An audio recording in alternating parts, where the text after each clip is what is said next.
ಮಳೆಯ ಹರಿಸಿ ತಿಳಿಸೇ ಬಿಡುವೆ ಪ್ರೀತಿಯನ್ನ.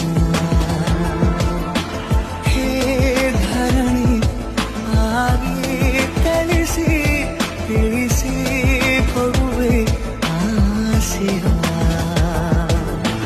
ನಾ ತಿಳಿಯೇ ತಿಳಿಸೋ ಬಗೆಯ ಪ್ರೀತಿ ಹೇಗೆ ಹೇಳುತ್ತಾರೋ ಜಗದಲ್ಲಿ ಹೋಗಬೇಕು ಪಾಠಕ್ಕಾಗಿ ಅವರಲ್ಲಿ.